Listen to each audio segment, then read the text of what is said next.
It never gets old. It's been a while, but it never gets old. Boys, we're back. We're back for season 2. Season 2 of That Helps No One. FantasyCast. Thno for short folks. Or just for short. Just killing it. Right there. That's why they allow me to run this, because I can say whatever I want and it goes fine. How are all you guys doing? No complaints. On DP, buddy. I just wanted Chris to say something first. I know you did. Guys, don't smoke cigarettes. Yeah. Do you have any advice for all the kids out there? Stay in school and don't do drugs. Good enough. Can we talk about your voice? What's happening there? Tell a little story. Get the crowd. So this is actually an improvement. But I got cross-checked in the throat playing lacrosse 2 weeks ago, and I sound like this now. Forever? I don't know. I haven't gone to a doctor. Well, I'm not gonna lie. That would probably be my first choice after getting cross-checked in the throat. But It doesn't hurt either. It doesn't hurt to swallow anymore. So I don't know. Oh, wow. At this point, it's Bonus just for you. Yeah, it's okay. I'm a spitter, anyways. Jesus. Wow. How's it going, Ted? We're starting off real good in season 2 here. Very strong. Very strong. I'm just trying to share a little tweet that we're live and Okay. You just hit it. Spitty. Okay, Steve, good to see you again. Tarp's partially off. You decided that sleeves are too much for you, so that's cool. Sleeves are always a little too much, but in the summer they just got to go. I'm a very warm human being. Warmth with more warmth. You don't want to be sweating everywhere, so sleeves come off. That's fair. I always found you to be very cold. No, that's my personality. It's not the same, but kind of the same. Hang on. I got something to say, you guys. Renaya Tusasopo ruined Manti Te'o's life. I'm still pissed about this. I saw the documentary finally. Ted, you told me to watch it. I was definitely Chris. I know you're halfway through. Wow. Not ruining anything you haven't. No, he ruined that man's life. I haven't watched any of it yet, so spoiler alert. I'm only on episode 1, so don't ruin Why are they running that man's name? It's not a spoiler. It's not a spoiler, guys. Yeah. Why are they running that man's name through the mud when it really is fake Lene that did all the damage? I'm not a big fan of that, personally. I don't like it. I don't like it at all. Ted, any comments on 10 years ago? I just remember, I remember the time, when it happened, what was going on, and how it was just everything was brought up. Is this guy is he just stupid? Is he just trying to cover up his sexual orientation? Was he completely being taken advantage of? Is he making it up? It was basically every possible thing that you could think was being thrown out there, and nobody really knew the real story. And I definitely did not until watching this doc. Clearly, you guys haven't had an online girlfriend before, so it's real. So this thing is 100% worth watching, because it was the story back then. People who had no even care about the NFL. No even care. Knew what was up with this for sure. It was perfect English. I kind of wish Chris said no even care. That would have made more sense. Oh, did he decide to go mute there? I think he muted himself. Oh yeah, no even care. Very happy about that. We should also mention, Ted's probably the only proper sponsored person on the show. We've got Manscaped with us for a month or so. 20% off, manscaped.com, free shipping, BBHV20. We can thank Chris for that when he had a normal voice back in the day. Feel free to go to manscaped.com. Hey, man. It's a paid normal voice or sounding like this. I'm still big time into that BBHV. I bet you are. Yeah. Actually, probably even more so now. This voice has turned me into a bigger perv, and I'm like, I need all those big boobs and hairy vaginas. Wow, we're 10 all over again. Ever. Do you guys want to talk about? Oh, Chris just sounds like he's come off of the biggest bender ever. I smoking packs of dots and drinking Colt 45s. I came back from, because of course it was an entire lacrosse weekend.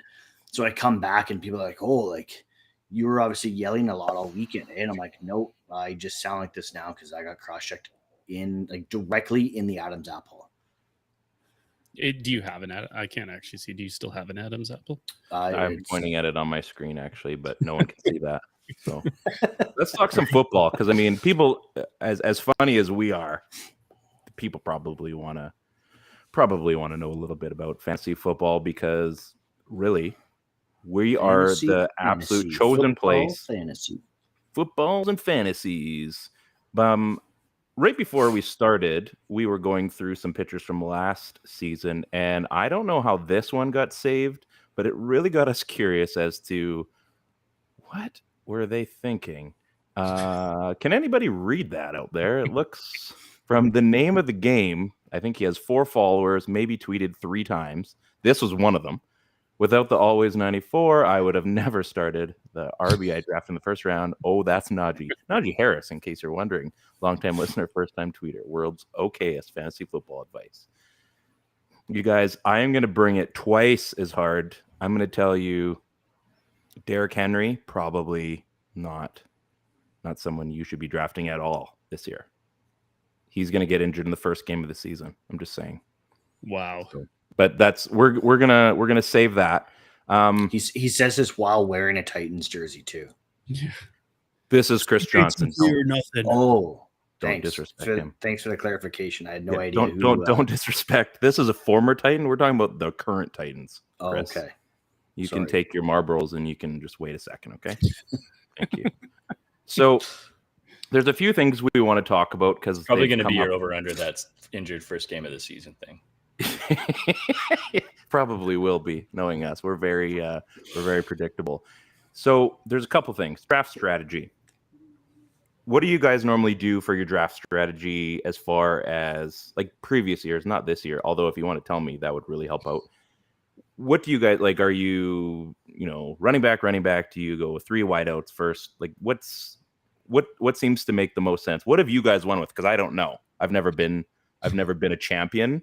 So what has worked for you? Do you remember? Like Chris, you're probably the most recent winner in our league anyway, our little whistleblowing unicorns league. So like what turned you into a champion? I've always been heavy running back.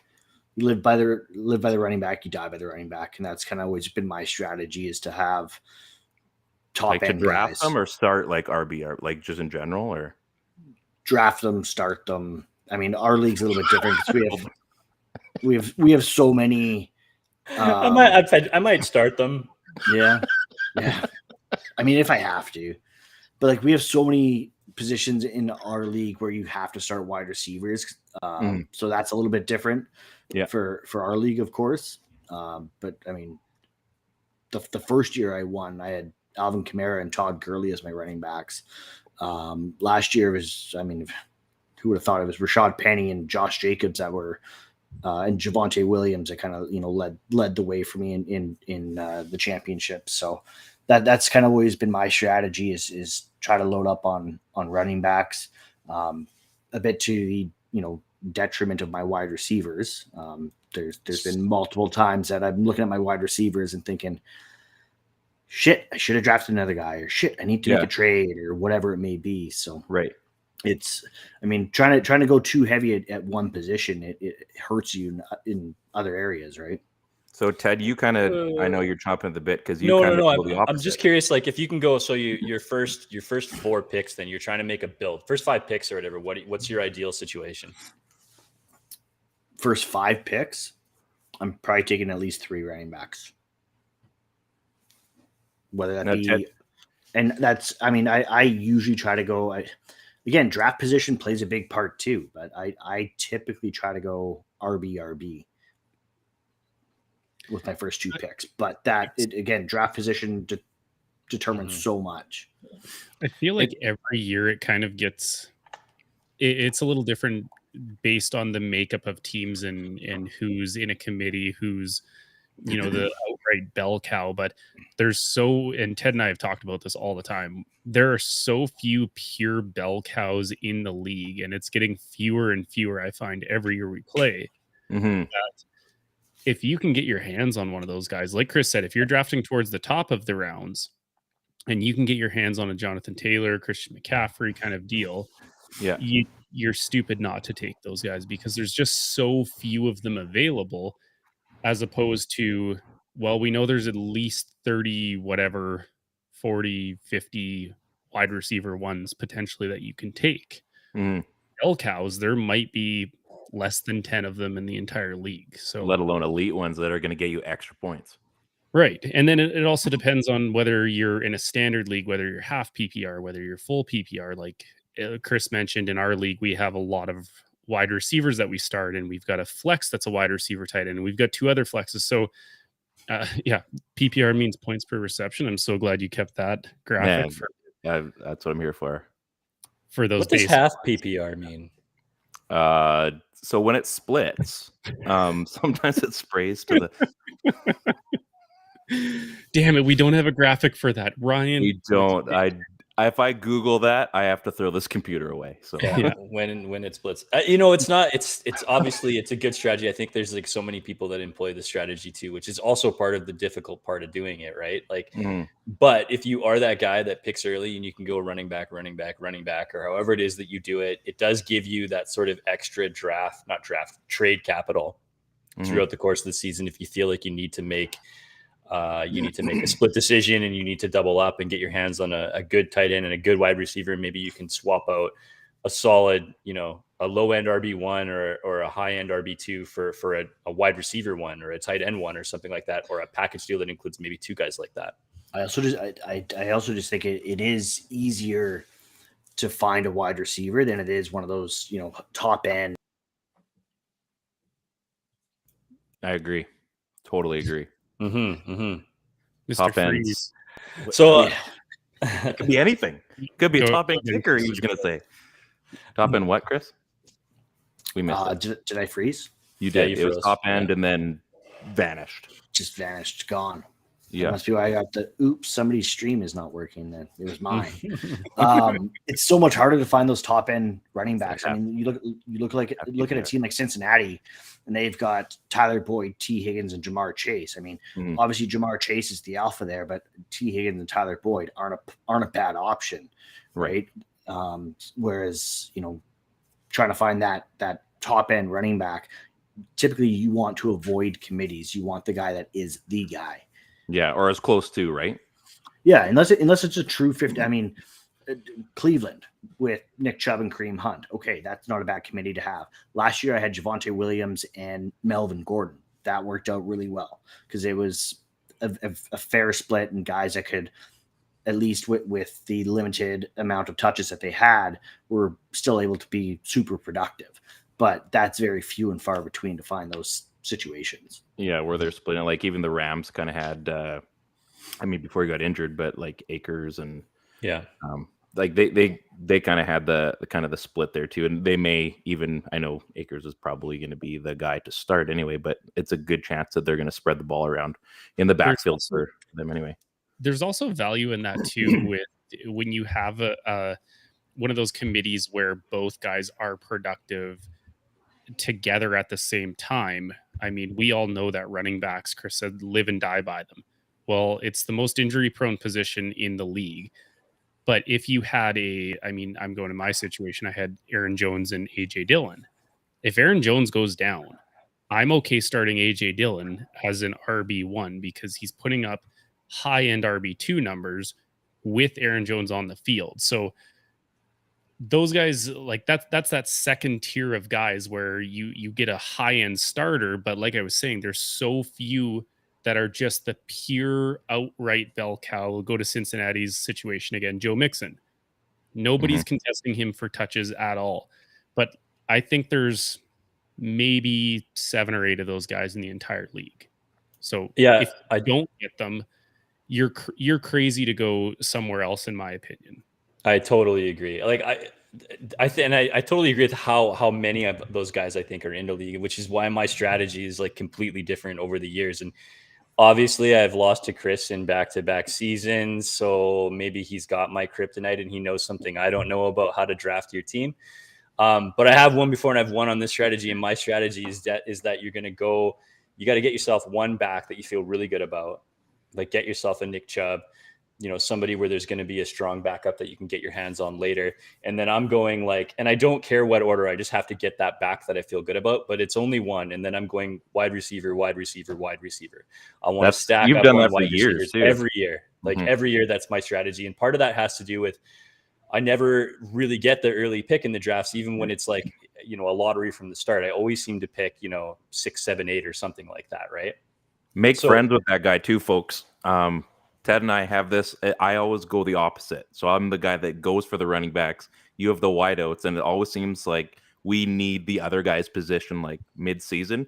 Like everyone has a trade partner in every league, right? Like you've got a guy that you can go to. You might have a few guys that you can go to, but if you know how somebody drafts, pay attention to that because they're going to need one of your people. And I mean, you're not exposing them. You kind of. It's just going to take Ryan 2 days to come around to making the trade. But yeah, I'm not good at trading. But that's my thing, right? I want to rule the roost when it comes to receivers, right? I want to have all the capital so that even if I'm making trades to remove a receiver from my roster, I can easily plug in a wide receiver too. That's high end, right? So I can make that move off my roster from my bench and still be stocking and stacking ridiculously good receivers and try to get my hands on running backs. So obviously I'm targeting running backs in later rounds that are going to have, because there's so many of these guys that are timeshare. Like I just want to be part of the timeshare now because so many other GMs are also going to be part of that timeshare. And if somebody like Chris has 3 or 2 good running backs right off the start, that's already going to be that's going to be an area of expertise that I'm going to try to stay away from, right? I don't want to be in that bidding war to try to get these top end backs because they're just not going to be available to me. So I got to try to double up somewhere else, right? Positional value. I've got another thing that I wanted to get into, and Ted, we were chatting about this the other day. So you had your draft, which is why we've postponed this till today. You had a draft on Tuesday, which is great. There's no way you were gonna miss a draft to do this. Yeah, what a pain in the ass. Yeah. So what happened was, and we've been chatting about this as far as a draft app or your fantasy app for whatever sport. I mean, we're talking about football. There's, NFL.com, ESPN, Yahoo. We're on Sleeper for a few of them. CBS, if I didn't mention already. There's a bunch of different ones out there. But how important is the draft or your fantasy app? Because Ted, you got a nice little story from Tuesday. Yeah, well, in the case of like Tuesday, the NFL draft app was terrible. Like I showed up like 10 minutes before the draft or whatever, and I go to log in and you get that little circle, the loading circle of death. Mm-hmm. But nothing was happening. There's nothing going on, right? So you chime in, hey, like, what's the deal? Anybody loading for it? No, like we're all drafting mobile today. I kind of want to draft from my phone. Like I don't want to sit at my computer desk and look at my screens, do my research, and scroll through my phone to do it. And then it's loading so poorly that you go to pick J.K. Dobbins in the 5th round or whatever, and it accidentally drafts you Lamar Jackson, which is great. I'm happy with Lamar Jackson, but that's not the round that I want to get Lamar in, right? Like especially when Josh Allen is still on the board. Like what the heck is going on, right? So I'm that guy. I drafted the quarterback for the Ravens because that's my new favorite team, apparently. Way too early. And then it proceeds to send the next 2 picks away from it. So I didn't get to make a pick for like 3 rounds, but like whatever, it worked out. So this was a pretty shitty draft experience, right? I mean, I think we've all had better apps that we've worked. This was not the one. This was not. Part of the problem is that it's the biggest fantasy football engine out there, and the servers just can't handle that many people being on it. What's the weirdest or like worst place you guys have ever drafted from on your phones? Side of the highway. Side of the highway? I think it was your work league, Ted. This was the first year, and you guys were drafting during the day, I think, if I'm not mistaken. And I was coming back from a job site, and I'm coming the highway passing the airport there, and I knew like I'm getting close. I'm like, I'm not gonna make it in time to stop somewhere. So I pulled over on the highway like 5 times. like okay, and I kind of had it over there. I'm like, I know, and I can hear like blah blah blah, and all of a sudden you're on the clock. I'm like, I gotta pull out here and like okay, click. Because I think that was the year I didn't have like a pick to like the 4th round or something. Yeah, it was no pick to like the 4th round, and like back when data was like so expensive. So I'm thankfully work pays for it, but trying to like T9 from his phone. Yeah. No, I don't want him. So yeah, I would say for me, side of the highway would be I don't recommend it. It's also super dangerous, and hopefully there's no police officers watching this. So, Ted, what you guys? This sounds like a first time story, but it was an NFL. It wasn't an NFL. It was an NHL draft actually. But I was like in the mall bathroom because I was like working the late shift, and like we didn't have a bathroom in our store at the time. Right, I was working like at the store, and so I had to go to the bathroom. And I get this quick text like, "Hey, like, why are you not logged in? You picking 3 picks or whatever?" And I was like in the bathroom, so I just like sat there on the toilet making picks. It was great. You logged out while you logged in. Yeah, I logged out and logged us. Yeah, it was an NHL draft, but I was definitely taking the Browns to the Super Bowl. Yeah, there you go. Yeah, multi-sport drafter. Steve, how about you? Speaking of multi-sport drafting, the league that I just joined, which is super weird and wild, has all 4 of the major sports, and you can trade NASCAR. Right, NASCAR. You can trade a football player for a hockey player. You can trade in a baseball pick for a basketball pick. I had my first draft. I totally forgot about it.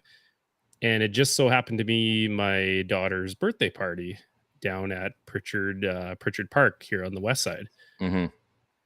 And I'm not driving all the way home because it's still her birthday, but my phone's dying. Oh, so no. I got to figure this out quick. So I sat in my truck outside of the beach during my daughter's birthday party and drafted. So that was fun. Weird, very weird. I got a lot of weird looks, but absentee father, like, are you in this league? No. Was that the same year that you won Dad of the Year?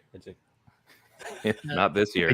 Not even runner up. Yeah, because you're gonna win. So obviously, she won't be crying when I pay for a sweet present once I win this league. That's awesome. $170 league championship. Yeah, Chris, how about you? Weirdest or wildest?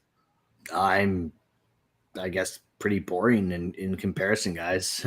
I've drafted at work. I've drafted at home. And that's crazy. Like, I don't think I've ever drafted on my phone ever. I've done a few on my phone. Recommend it. Yeah, no, I've never done a draft on my phone. So yeah, I remember when I used to work at Budget, and I used to spend like hours on a Sunday just doing like multiple drafts all day long, which not advisable because then you have so many teams. You're like, how do I even keep track of all this? But it was like, well, plus you're just making sure you get enough smoke breaks in the day too, right? Well, yeah. I mean, I was sitting there hacking darts at the desk and making, Sean Alexander no matter what. Yeah. That's awesome. Sean Alexander no matter what. Love it. So didn't get him, had to, chain smoke another one. Heads up, man. It's bad for your health. I don't know if anyone spoke to that. Don't do it, kids. You'll sound like this one day. That's true. I mean, you could look like that. So maybe there's a side bonus there. You might look like it, but you also sound like it. So you win some, you lose some. So we have a new segment. We may or may not keep it depending on how this goes. You guys have all heard of Draft Kings. Well, here at Thno, we have Draft Things. Very similar. Very similar. So we're going to pick, there was a few ways we could have gone about this. We're going to do some random things that we might suggest that you could bet on if this was available on a betting site. So the first one goes to Chris. This is actually just a simple yes or no. Russell Wilson this week or week 1, a 2-touchdown quarter. Yes or no? So like just 2 touchdown quarter, not like at least one, yeah. Not 2 touchdowns every quarter, and he has 8 touchdowns. I mean, that's possible. That would be definitely a big first game for the Broncos, that's for sure. Yeah, I would probably take that bet.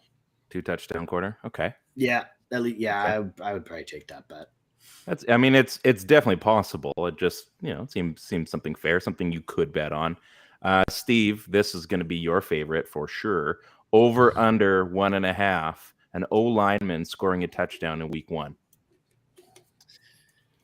Yeah, I mean, if you guys followed the show last season, that was my go-to almost every week, because guess what? Every single week it seemed like a big man was catching a touchdown, and for 1 yard, of course, right? That was the 1-1-1, 1 catch, 1 touchdown, 1 yard. Yeah. I would have to have the odds, but you're not going to win a lot of money by betting no, which is the obvious answer because No, it's not a no. It's a 1.5. So does 2 Oh yeah, or 1.5. Well, the obvious answer would be that 1 or less are going to be scored. Mhm. But the odds on that are probably so low that I would try and get some money by picking big men they've got hands, and Big man with football. I have hands too, Steve. No, you don't. I've seen you use those things. This is if you were clearly better why at using them, maybe you could have protected your throat. This is clearly why Steve doesn't gamble. Oh, That's true. Why don't you gamble? Because he wastes his money on stupid bets. Yeah, like if someone's going to give me Like who bets on an offensive lineman to score a touchdown? plus 100,000 for an offensive lineman to score, maybe Andy Reid's got some like weird trickery in his book, and he has this jumbo package week 1 that no other team has seen.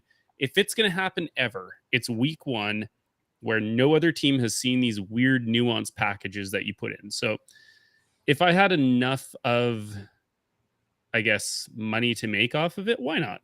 So here's the kicker. I'm going to add this. They're going to run like this weird wishbone offense and put the lineman out wide. It's going to be awesome. So here's the kicker. If there was like a bonus, like a double your money or double your bet for free kind of thing, what team would do it this in week 1? Whoa. It's got to be San Francisco or probably the Chiefs. Chiefs or the Niners. Okay, well, let's dial this back after week 1. Ted, this is a beautiful one. 12.5 points over under. Baker gets progressive on the Browns in week 1. That's cheeky. I like that. That was a very PG way of saying that. Yeah. I mean, Moore and company are going to be really happy to have Baker there. He's going to be healthy. It's the best quarterback that franchise has seen in a long, long time, especially with all the bozos that have been playing there. And I include Mr. Teddy Bridgewater in that, even though I don't think he got the fairest shake at the can. But I mean, he's still going to be facing off against, John Johnson, Greg Newsome, Denzel Ward. Grant Delpit is questionable for that game, but I think that secondary is still so solid that I think this is going to be a close game, and it probably is going to be with like 2.5, 3 points. And I don't see 12 being this ridiculous spread, so I'm taking the way under on this one. That's not the actual. I created this. Find that line because I think you're way off. I just came up with it. The spread is like 2.5.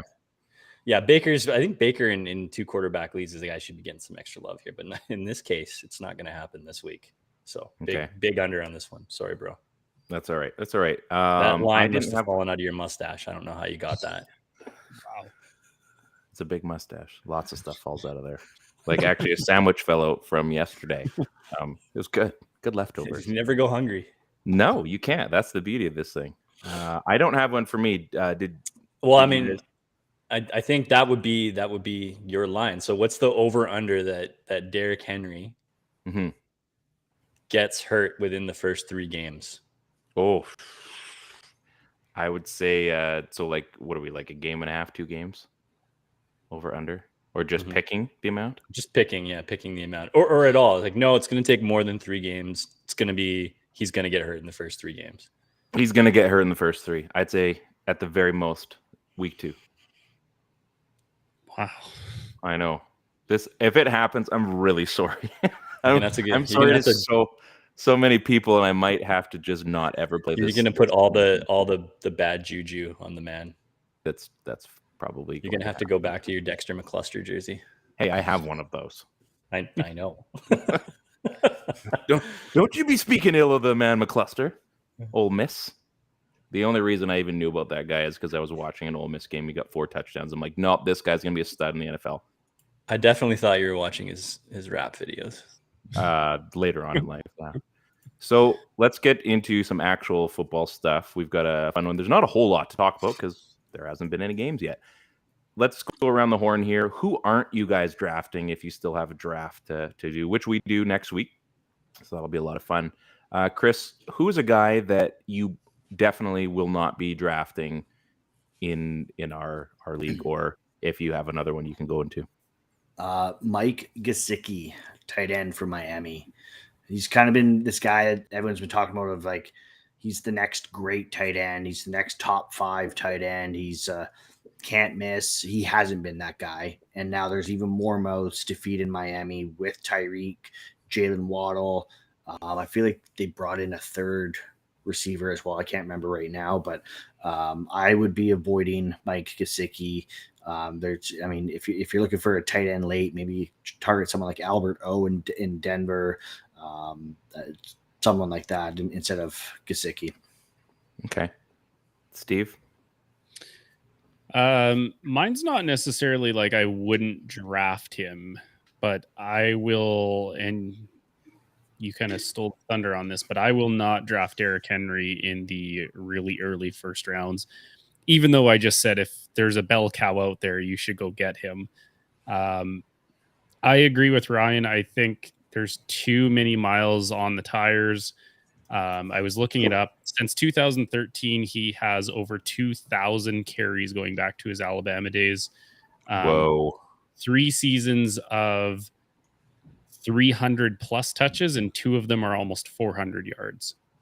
So he's I believe he's 28. I would have to look that up. I think he's in his 28th going into like he's getting close to 30 basically. And sooner or later, even the absolute freaks start to decline. And the thing with his touches is they're not like they're violent. Yeah, he's not a burner where he's going to outrun you and then step out, which still that would tread on the tires.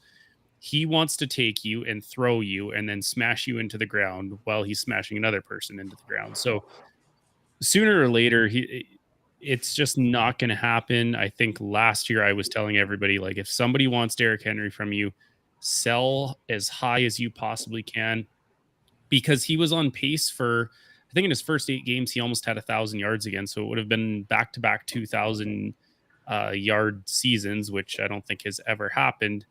And I think Fantasy Pros had Derrick Henry's ADP at 5 or 5.5, somewhere in the top half of the first round.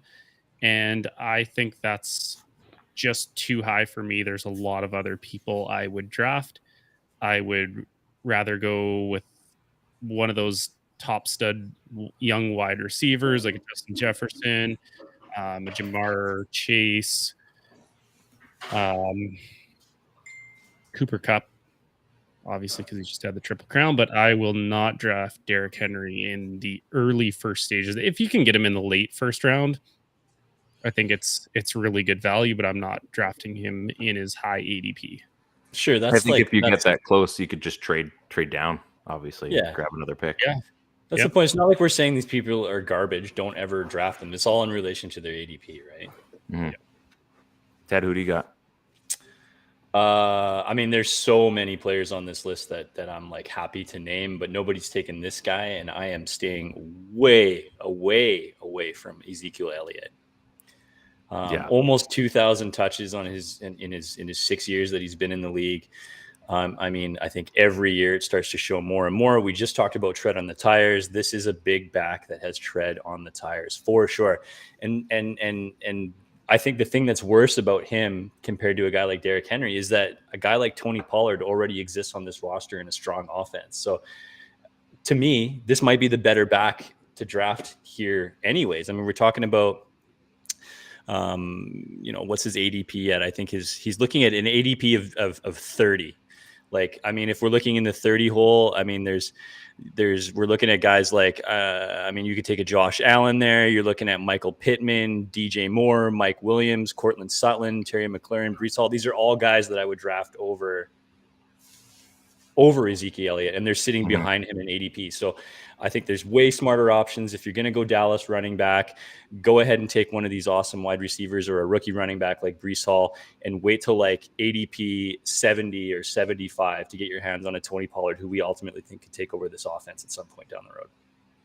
Yeah, that's a smart move. I think they've just relied so much on him too. Like they've basically paraded him as, the next, Emmitt Smith or whatever you want to say. They've put too much value in Ezekiel Elliott.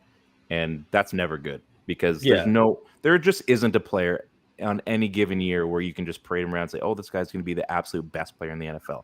Now he's playing, let alone in Dallas. He's playing in the most notorious market, and he's going to get eaten alive every game he doesn't have 150 yards and 2 touchdowns and, a couple scanters for, a couple receptions. They rely on that guy. They threw all the money at him.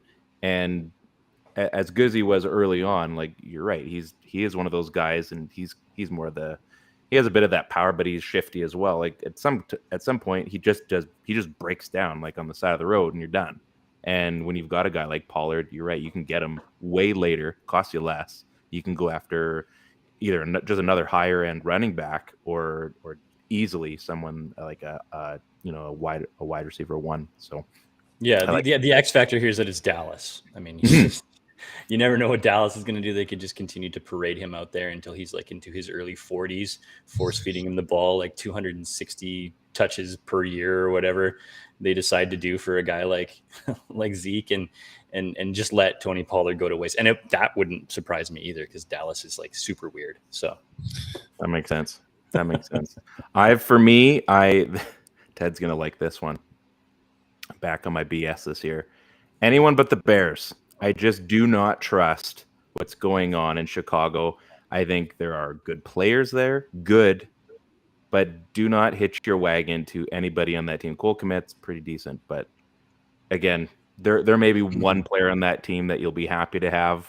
At the same time, the Chicago Bears just disappoint every single season. You might get a little bit of love at running back, but I don't know. They don't have a Matt Forte anymore. And what was that? Chicago I can't believe Bears. you even decided to say hitch your wagon again too. I don't even have any Bears on my roster. Oh, I do actually. I don't even have any Bears on my roster yet for you to say don't hitch your wagon to it, so that you can try to steal them away from me and say they're junk and trade for them. Worked out well. I still didn't win, but it worked out well. I didn't mean it. I didn't mean it in a mean way. So I do. That's apologize. A good point. I think the other guy that a lot of people are taking or not taking or talking about not taking is David Montgomery, and I'm not a fan of David Montgomery. I've seen him like listed in second team on a bunch of stuff. He's playing like special teams in practice the last few weeks or whatever. And in our league, I walked away from a decent trade where I'd have to give up a decent pick to get a good player, but I decided to keep a handcuff running back in Khalil Herbert out in Chicago, because I think that he's actually better than David Montgomery. Yeah, that's a way better keep. Costs you a lot less. Well, a rookie keep. We should probably say that I'm not listing Khalil Herbert as the regular keeper. We play in a league where you have to keep one rookie from the previous season. So, or in my case, I think I kept 4 this year. Oh, yeah, I mean, great. Well, when you draft, congratulations on your win. Please pay your league fees. Oh shit! I just have to pay you. Jeez, come on! Don't expect that trophy until I see that money. Yeah. And then you can it's not as big of a threat as you think it is. The cost of cigarettes has gone way up this year. Exactly. Yeah. Like my health is more of a concern. Fair enough. How about? Oh, I got to probably do this. I want to make sure I get the right one here. Is it this one? Yeah. There we go. So we're gonna have to update that somehow. I think we need a guy trip, boys trip, don't we? Yeah. That's his birthday. We gotta get another one of those going. So sleeper picks, guys that you may have missed if you have drafted, or maybe there's someone you still believe can be available deeper, whether it's a redraft completely or if it's your dynasty leagues. Let's go back to you, Chris. Who's somebody that's still you believe is going to be out there that you could probably snag up for on the cheap or on the waiver wire even? Yeah, this is a guy that's definitely his ADP has dropped big time. This is a guy that you wouldn't expect to see him being drafted so late. He's so sure-handed. He catches everything. Just throw it to him in his general direction. He's going to catch it. And it's DeAndre Hopkins. And it's simply because of the six-game suspension that he has to start the season. People are kind of a little leery of drafting DeAndre because of that suspension. Plus Hollywood Brown is in Arizona now. So again, more mouths to feed. But I mean, DeAndre is still the wide receiver 1 on that roster when he comes back. There you go. I think if he's there available for you late, run to the podium and make that pick. Mm-hmm. He's not your dad's nuke, but he's still going to really help your roster, especially when it gets time to playoff run, right? Yeah. Love that. Ted, because you were still talking, who's your... So I'm going to go all the way down to ADP 71. And I'm going to go to Dallas, and I'm going to take Amon-Ra St. Brown. I think this guy is a solid receiver. We're looking at guys like Juju Smith-Schuster, Michael Can you Thomas. say that again in case people didn't hear you? How did you say that exactly? Amon-Ra St. Brown or no, Juju Juju. You said it funny. That's all. Juju Smith-Schuster? Yeah, that's right. Rashad Penny, Adam Thielen is in there, who I think is can be still comparable and serviceable. But there's a lot of guys that are sitting in that sort of 70 to like 78 spot, and you could do a lot. You could do a lot worse than Amon-Ra St. Brown, especially in that area. So you could probably even select him earlier than that. You're probably looking at like maybe in like the 60 spot or earlier. Because I think this guy is going to have a really good year and is going to be like a really solid performer. He's already sort of proven that he can do it too. So I don't know where all the hate is coming from to be drafted so low. So if you can get your hands on a guy like St. Brown, then I would definitely jump at it. Lovely. I agree, Ted. I couldn't agree more. Maybe you'd even keep him on your roster if you. I would. I might. I might. A man of few words. He doesn't have many words left. Only got a few words left. Yeah. I'm running out. He's on a pitch count, folks. Steve, who do you got? Who's your deep? Okay, I actually went like super deep here. I'm into the sex tape. Wow. It's the Brooklyn Nine-Nine thing. It has nothing to do with real stuff. Yeah, you're good. Sorry, I don't watch that show. Kind of like you and Breaking Bad. Are you done that yet? Hey, 3 episodes left. You said that like a month ago. How are you said that like a year ago? How are you not done? No, a year ago? Get out of here, Chris. It was 2 years ago. Get your facts straight. Like he thinks he has this really busy life. How busy is your life that you can't finish a show? It's not. Like I can see him from here. Actually, I have to reserve the TV in this household, guys. I have to. It's a timeshare. Who pays for it? You have a phone? Watch on your phone if you have to. Remind your children. iPad. Hey guys, let's let Steve pick a sleeper. Come on now. No, let's all shit on Ted some more. We're not watching Breaking Bad. Oh, that's a good idea. Let's do that. New podcast idea. Yeah. I am picking Laviska Shenault. I can't pronounce that, so you're gonna have to tell me again. Shenault. Laviska Shenault Jr. He's only 23 years old. If you watched any of his college highlights from Colorado, he reminds me of a bigger, faster, maybe even shiftier Tavon Austin. So he's just got all of those like flashy kind of plays. He was super productive. Went to Jacksonville. We all know the Urban Meyer story. Nobody was productive for Urban Meyer. They actually just traded him today to Carolina, where he's going to be playing with Baker, and Baker can get him the ball. I'm just looking at Fantasy Pros here. His ADP is 275. So I like these kind of very end of the draft, maybe even free agents later on, where you can pick up a guy who's going to well exceed his position. Maybe it's the very last pick of the draft, Mr. Irrelevant, and you pick up a guy like Laviska Shenault, and he can be Laviska Shenault Jr., correct. And maybe he can start on one of those. You know, we've got quite a few wide receivers that we start. I think possibly 5. I haven't looked at 5 to 7 different ones. He may be able to get you 6 to 8 points a week, and that's going to be the difference between winning a league if you are starting a ton of roster spots. So that's my pick. New place, new him. I've got faith. I like it. I feel like he's one of those guys that, like, in order for him to find success in the NFL, he needs to get that Cordero Patterson treatment and like get more running back touches, more jet sweep touches. It just less focus as a receiver and more focus of just let's use this guy as a weapon and put the ball in his hands. Yeah. Mm-hmm. Open space. So, like by that standard, I mean, in 4 or 5 years, Thno should pop, be a huge contributor. So bang this episode. You guys remember 2022 when we were harping this guy? Yeah, it paid off. No one even does fantasy football even more. My guy. Ryan, is there a bear? Is there a bear that you would draft? Right now, no. I don't. No? I'm gonna look at my roster and then my last team and find out I actually have a bear or like their defense or something. Which, first of all, why are any leagues allowing defenses and kickers still? Just before I do mine, I don't need the kicker anymore. I really don't. You don't need either of them though. You don't need it either. Ever since our league got rid of it, like I don't miss it at all. Like, And would you not rather used to be have one of those people that so most traditional leagues have a kicker, they have a defense. And I remember when we were talking about switching, I was like, no, like, why are we switching? There's still value in it. And I think I lasted maybe 4 minutes. New sex tape name. You like beat me to it. Fuck. And then I quit. I was like, you know what?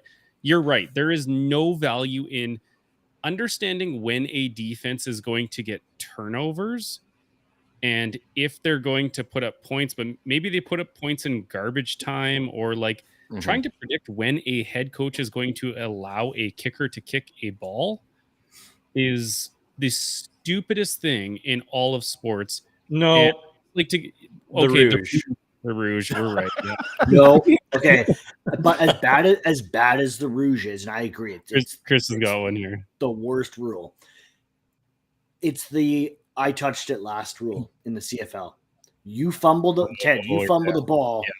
I touch it last before it goes out of bounds. I don't gain possession. I just touch it last. It's my ball. But that's bad. Super bad. Those are close, actually. But a free point because you didn't do your job. Which also happened in the Grey Cup. That's a Canadian championship game. Imagine deciding a championship in a league with professional athletes on a point just for crushing a bad one to the stands. I'm like, we win. You did a bad job. They were literally kicking the ball back and forth. Yeah. That's a terrible one, and you're right. But I think the Rouge is probably like on super bad when what's his name punts the ball into the stands there. Imagine getting a point for that. Like when I will say the only value in kickers and defenses is if you're playing in a league where there's kickers and defenses. Hopefully you're playing with people who are stupid and they pick their defense and their kicker really early, and you that just always happens. Giggle all the way to the bank as they're making their pick. And the worst part of it, actually, I'm going to go on a bit of a rant here, is the first person to kick it or pick a kicker or a defense. If your clock is at like say 2 minutes to make your pick, why does it always take somebody like a minute 59 to pick a kicker? Yeah, or a defense? Just pick one. You're gonna drop. You're gonna stream them. You're gonna stream them anyways. If you don't pick your defense and your kicker in the very last rounds, you are an absolute fool, and I will live and die by that. Yes, all of this. In my other league, I picked up the Ravens defense with my last one. Gonna win that league. Yeah, in a league that for a defense that can score like 20 points in a game. Yeah. Well, it's a crapshoot anyways, so I might as well pick what if it's a kicker year? What if it's a kicker year? Okay, so that's fair. If it is a kicker year and it's every 4 years, I think, right? That's a kicker year. I guess because if we are talking fantasy and strategy, I do always like drafting having the quarterback kicker stack. So if you play in a league with kickers still, try to get the kicker that matches the team of your quarterback.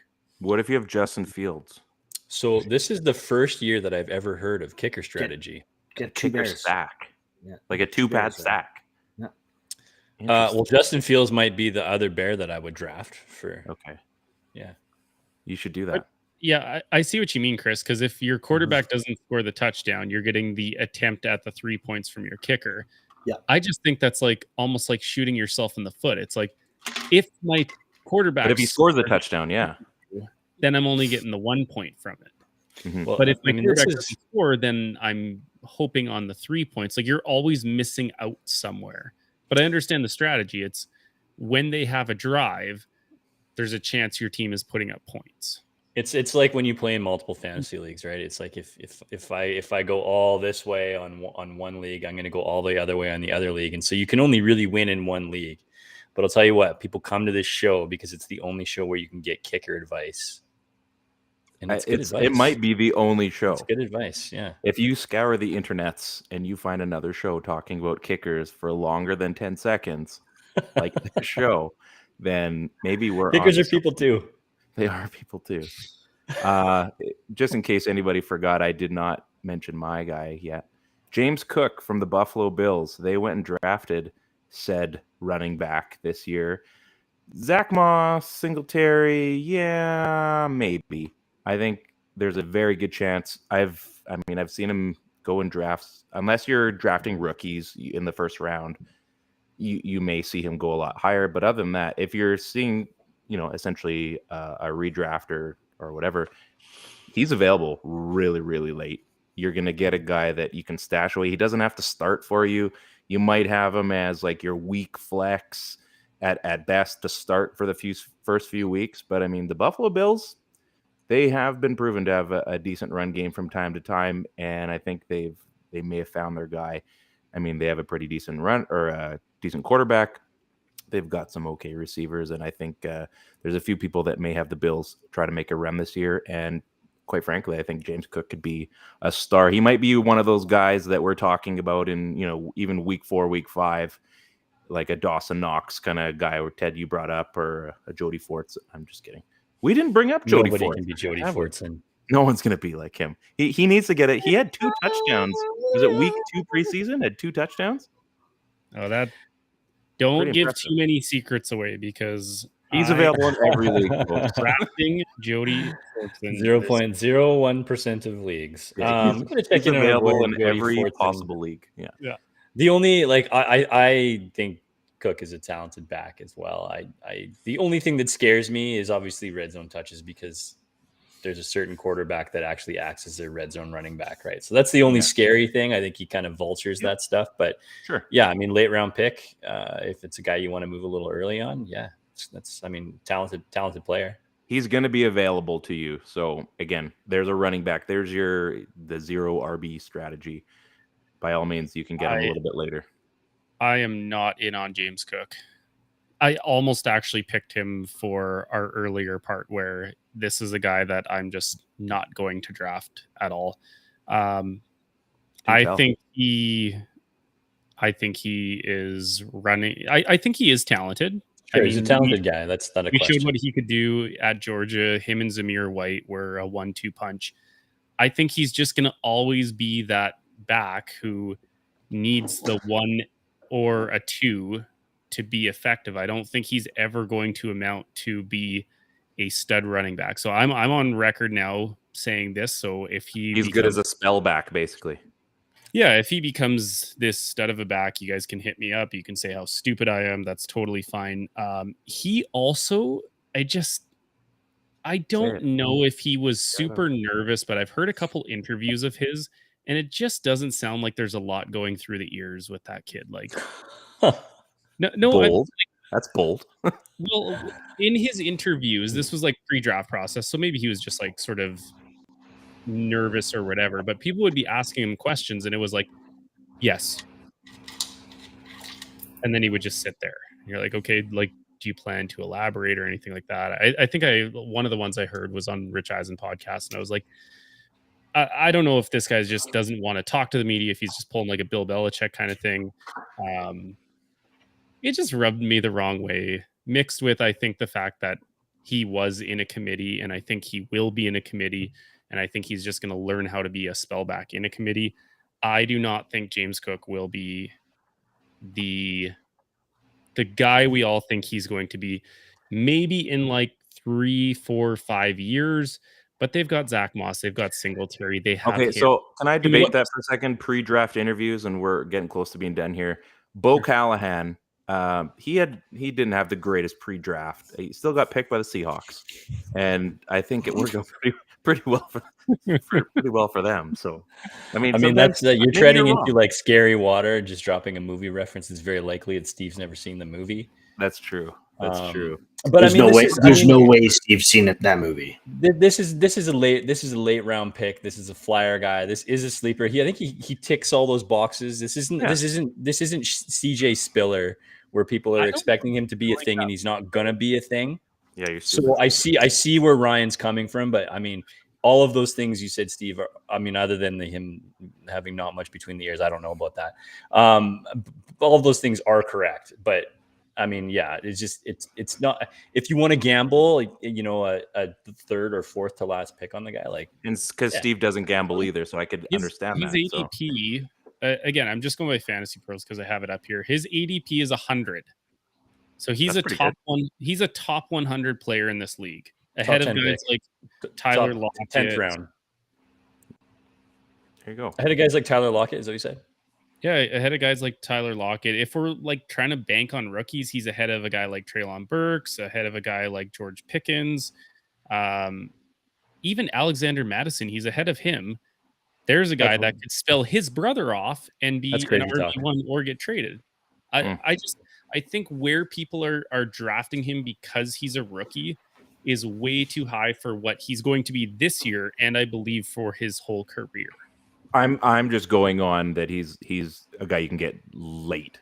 Basically, I'm not saying you should be drafting. So we're literally going from this conversation of sleeper to just don't draft him at all. And he's overrated in his ADP, or he's a sleeper. So that should be a fun one to maybe watch over the course of the season. Yeah, just because you don't have any hair on your shoulders doesn't mean you can rip me like this. Like one or two up here. Yeah, I have that spelled on here. You'd be able to see that one hair. I could literally shave BBHV into my chest. That's how much hair I got. Do it. Prove it or it didn't happen. Exactly. Hey, boys, I mean, you shaved the 6-pack this year. Look great. Oh man, people love it. People love it. Boys, this has been a great first episode. We're not going to do one next week because there will be nothing to talk about quite yet. And this is just to get it all started. So we will come after week 1. So the Tuesday after week 1, like we usually do. We'll have tons to talk about. Chris will likely still be smoking a 6-pack of Marlboros. He'll have like a carton right beside him. I don't foresee anything changing anytime soon with my voice, guys. We're gonna have a story time with old man Chris. Yeah. Let me tell you about the time that the Seahawks traded Russell Wilson. Like I said, though, this is an improvement. Like it was worse than this. Can you can you just give us some sort of audible example of what maybe your voice sounded like prior to this? Well, saying like words of wisdom.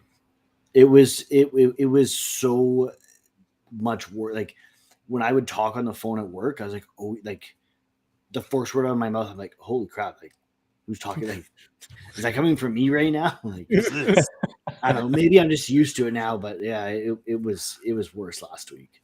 Does your head voice sound like that voice too? Like when you're thinking in your head, like, who is this? Does it still sound like, who is this? No. Like when you go drink your pop and you think you're drinking root beer, but it's actually Coke, and you're like, oh, I was not expecting that.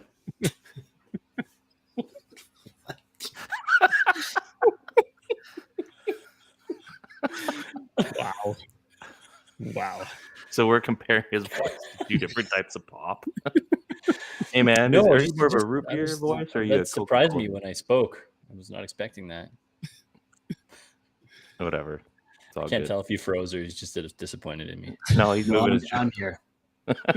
I do have one question. When you did in this series, when you were in that game and you got cross-checked, right before that, did you maybe say something to the other guy that may have? It's friggin' Chris. Of course, he said something to the guy. Actually, no. Maybe not. Maybe he didn't say anything, but he probably spent the whole game annoying the hell out of the guy. No, it was the first period. I was taking a shot, and right as I was taking the shot, he hit me. But later in that game, I did have one of his teammates tell me he was going to fight me in the parking lot. So that is a Vancouver thing. So I was blowing him kisses. He didn't like it. Stuff like that happens when you beat a team 25-0. Well, you had to blow him kisses because you couldn't talk. So that makes sense. Well, exactly. Well, it turns out one of the guys on my team kind of knows the guy that wanted to fight me in the parking lot, and he's like a crackhead or something like that. Yes. he's got some issues. Yeah, he doesn't do drugs. He does like drugs. Drugs. It's the real ones. The real ones. Boys, this has been an absolute wicked first show. It's going to be a podcast. We also are a podcast this year. So you can listen to us on basically any device that carries podcast technology. Make sure to check out. You're very good at this. Make sure to go to manscaped.com. And we got this neat little promo code you guys may want to plug in when you get there. Free shipping, 20% off, BBHV20. Thank you, Chris Phillips, for making that a reality to everyone. No, thank you to the big boobs and hairy vaginas for making that happen. You never disappoint, buddy. So make sure you check out our podcast. Make sure you can go back and check out the YouTube video. We have a YouTube channel as well. This is where you're going to be getting all of your fantasy advice. We're going to have a few guests again this season. Hopefully Jim comes back on our show. We continue to ask Jody Fortson to come on our show. He has a job now. Do not on our show, sorry? Pardon me? You asked Jody Fortson to do what on our show? To visit. To show up for an episode. To visit. Shut up. He's going to visit. Shut up. Go smoke a Marlboro. Oh, my goodness. How old are we again? You guys are fathers. Shut up. We don't need to get into that. Yeah. Steve's just like hiding behind his pop filter. Maybe I can get away from it. I'm actually crying. That helped no one. FantasyCast on the Dean Blundell Network, if you didn't see at the bottom there. Hopefully we're back for a second episode this year. We didn't get canceled last year, so there's a very good chance they will not even notice, and we'll still be here a week or so from now. So bid you all to do. Good luck in your drafts and fantasy football where you can.